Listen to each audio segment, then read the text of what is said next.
Welcome to Full-Time Devils. We've just watched a lacklustre draw against West Ham. I'm here with Adam, Andrew and Shiv from Rated PG Tips. Shiv, what did you think?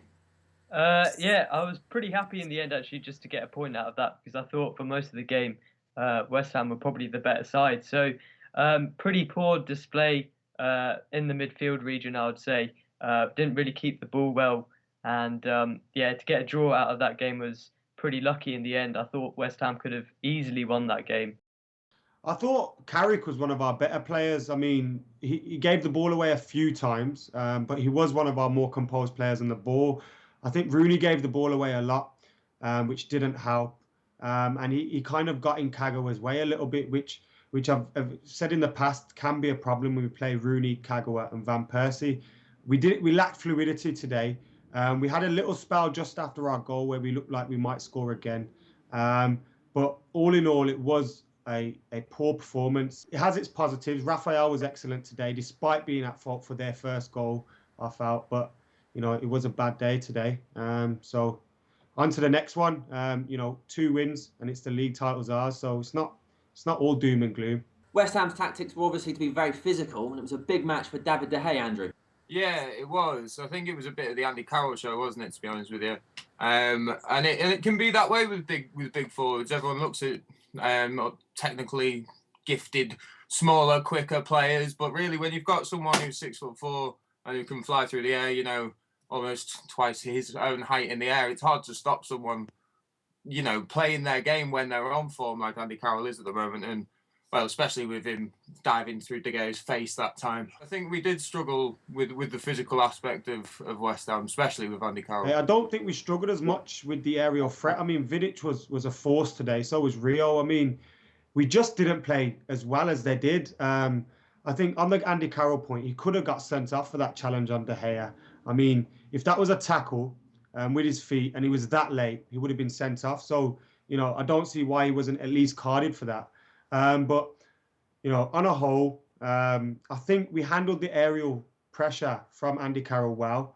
Vidic was excellent today, as was Rio. But I think all in all, they played better than us, which was the underlying factor in the result, I think.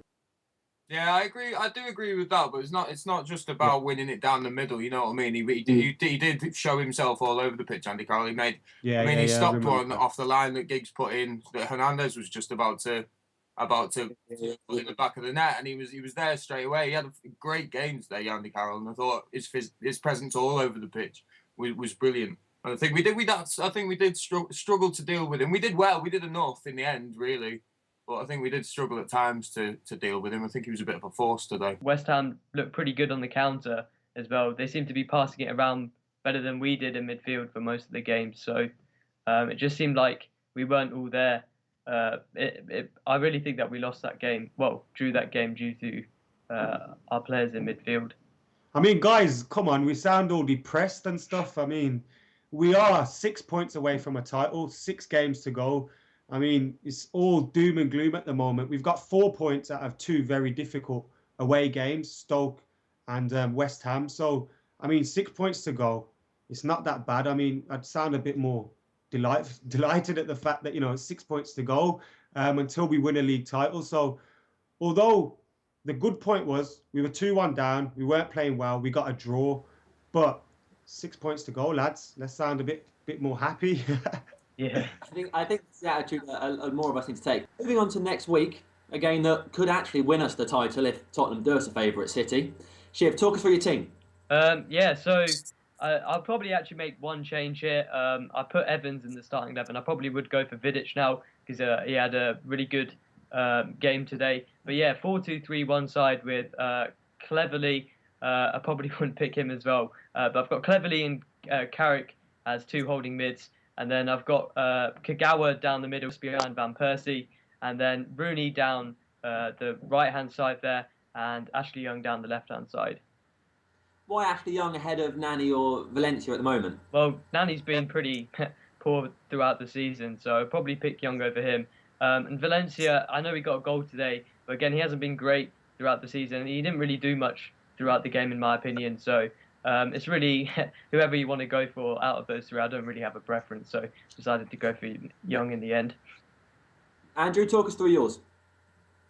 I've got De Gea in goal. I've gone for Raphael, which is an obvious right back at the moment, and then I've done Evans as well, and Vidic. I've gone for Butner on the left just to change it up a bit because I think he can handle it, and I'd like to see him playing more as well.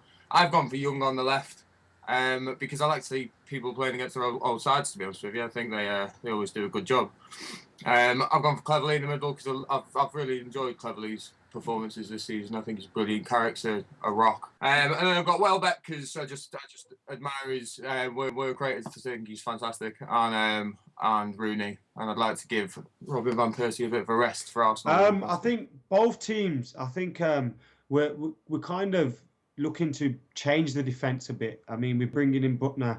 I wouldn't do that. I think Butner's problem for me has been is he does leave a lot of space in behind him, and I think someone like Gabriel Agbonlahor with his pace would take advantage of that, and so could Nzogbia as well. I mean, Villa are a team that need 3 points, so chopping and changing the team isn't something I'd look to do.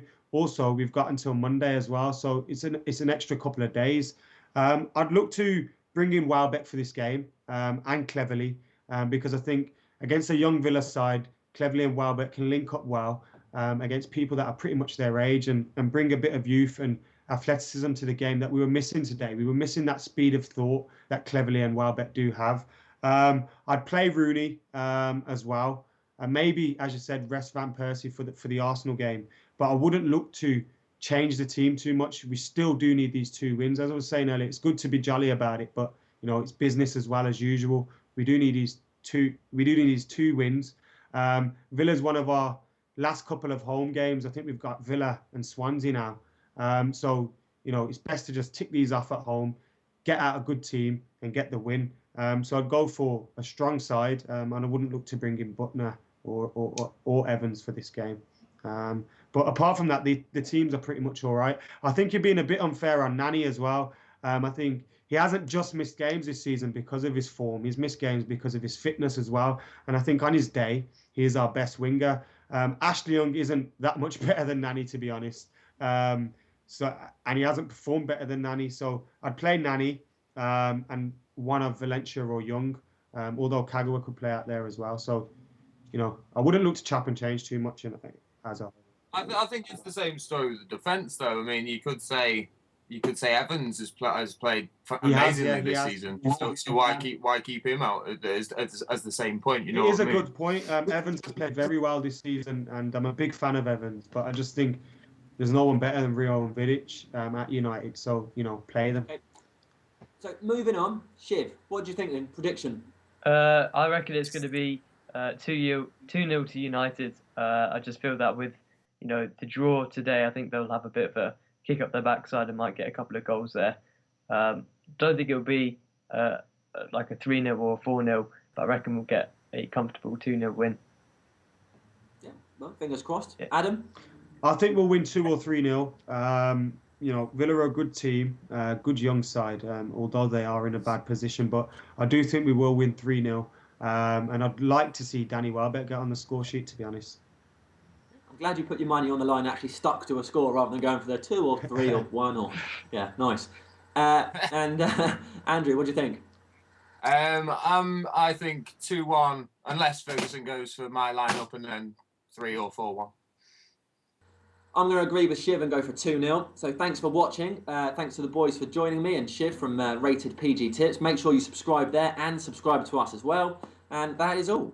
If you're a United fan, whether you're in Tahrir Square or in Old Trafford, you better subscribe.